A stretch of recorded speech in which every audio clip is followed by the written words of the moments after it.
2024 সালে সড়ক, নৌপথ ও রেলপথে ভয়াবহ দুর্ঘটনা ও হতাহতের মর্মান্তিক চিত্র তুলে ধরেছে সচেতনতা ও গবেষণামূলক স্বেচ্ছাসেবী সংগঠন save the road.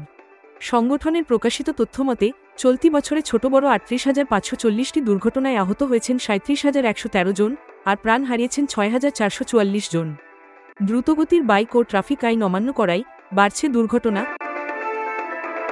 Save the রোডের মহাসচিব শান্তা ফারজানা জানান, রাইড শেয়ারিং ও দ্রুতগতির 350 সিসি মোটরসাইকেল দুর্ঘটনার হার আশঙ্কাজনকভাবে বাড়িয়েছে। শুধু বাইক দুর্ঘটনাতেই নিহত হয়েছেন 1,303 জন এবং আহত হয়েছেন 9,606 জন। বাস, ট্রাক এবং অবৈধ যানবাহন নিয়েও বিপর্যয় চলছে। 9,439টি বাস দুর্ঘটনায় প্রাণ হারিয়েছেন 2,028 জন, আহত হয়েছেন 9,291 জন। ট্রাক দুর্ঘটনায় নিহত হয়েছেন 1,316 জন, আহত হয়েছেন 6,950 জন। নাসিমন করিমনের মতো অবৈধ বাহনগুলো 1,797 জনের মৃত্যু এবং 11,024 জনের আহত হওয়ার কারণ হয়েছে। ফুটপাত দখলমুক্ত না করলে অনশনের ঘোষণা। সংগঠনের দাবি, ফুটপাত দখলমুক্ত করা ও 350 সিসি বাইক নিষিদ্ধ করা জরুরি। তা না হলে অনশন কর্মসূচি ঘোষণা করা হবে বলে হুঁশিয়ারি দিয়েছেন সেভ দ্য রোডের নেতারা। নৌপথ ও রেলপথেও দুর্ঘটনার ছড়াছড়ি।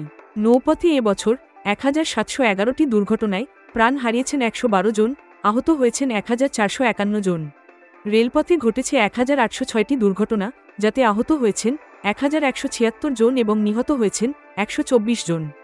এমনকি আকাশপথেও অব্যবস্থাপনার কারণে বিমানবন্দরে অসুস্থ হয়েছেন 1,766 জন। সেভ দ্য রোডের 7 দফা দাবি। গত 17 বছর ধরে দুর্ঘটনামুক্ত সড়ক ও পথ নিশ্চিত করতে সেভ দ্য রোড 7 দফা দাবি নিয়ে কাজ করছে। দাবিগুলোর মধ্যে রয়েছে 11 জুলাইকে দুর্ঘটনামুক্ত পথ দিবস ঘোষণা, ফুটপাত দখলমুক্ত করা, দুর্ঘটনায় নিহতদের 10 লাখ এবং আহতদের 3 লাখ টাকা ক্ষতিপূরণ প্রদান, ট্রান্সপোর্ট পুলিশ ব্যাটালিয়ন গঠন, ইউলুপ বৃদ্ধি ও ভাঙা সেতু মেরামত।